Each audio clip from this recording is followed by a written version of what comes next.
Megan Nicholson. My goal today is to inform you all of the dangers of artificial sweeteners, how they affect people, and healthier alternatives to these sweeteners. There are three artificial sweeteners that I want to talk to you today. One is sucralose, one is saccharin, and one is aspartame. The first one I wanted to talk about was sucralose, which is also known as Splenda. It is an artificial sweetener derived from a chlorocarbon chemical that contains 3 atoms of chlorine per molecule.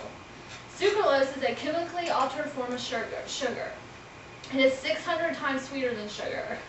Sucralose was approved by the FDA in 1999 as a general-purpose sweetener in all foods. This decision was made upon only short-term studies that were conducted by the Splenda manufacturer. Sucralose is found in nearly 3,500 food products, but not all of these food products list Splenda as its main ingredients, and none of them say that the product contains chlorine. The FDA determined that nearly 27% of sucralose can be absorbed by the body, meaning that the other 73% of sucralose absorption in the body is unknown.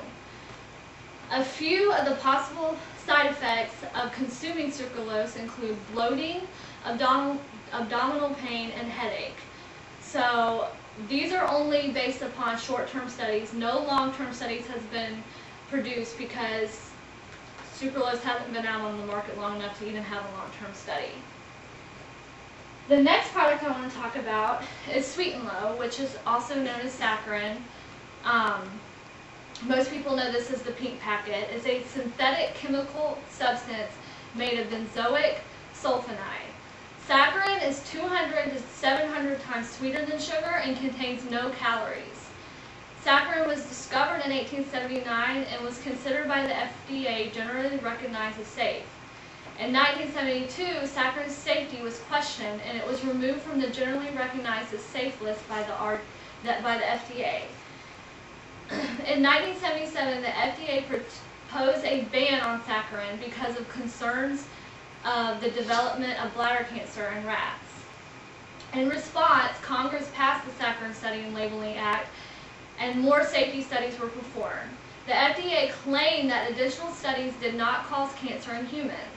In 2001, the saccharin warning label was removed.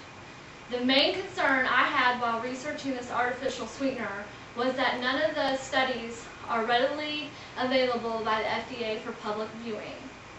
The last artificial sweetener that I wanted to talk about is aspartame, which is also known as Equal or NutraSweet. Most people know it by the blue packet. It is composed of 40% aspartic acid, 50% phenylalanine, and 10% methanol. In 1996, the FDA approved the use of aspartame as a general-purpose sweetener in all foods and drinks. But in 2005, the ERF, which is the European Ramazzini Foundation, published findings that long-term feedings in rats produce leukemia and lymphoma. After learning the ERF results, the FDA requested the study. The FDA has since then left aspartame on the market.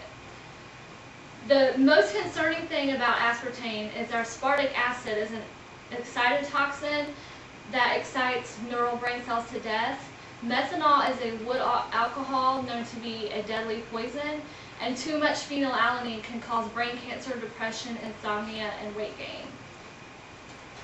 So I just wanted to take a minute to talk about some healthier alternatives that were not, they're natural sugars, they're not artificial sweeteners or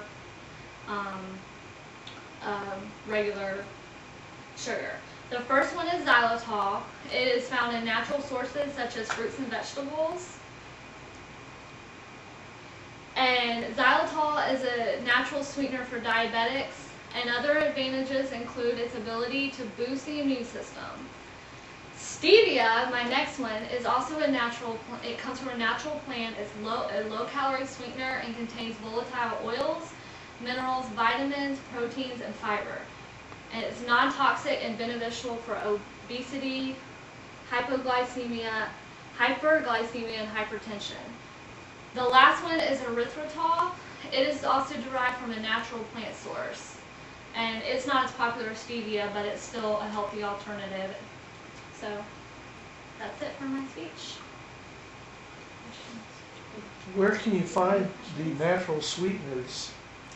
These natural sweeteners can be usually found in your local food store. In Pensacola, our local health food store, it's a health food store that it's mostly found. It's called Everman's. It's downtown.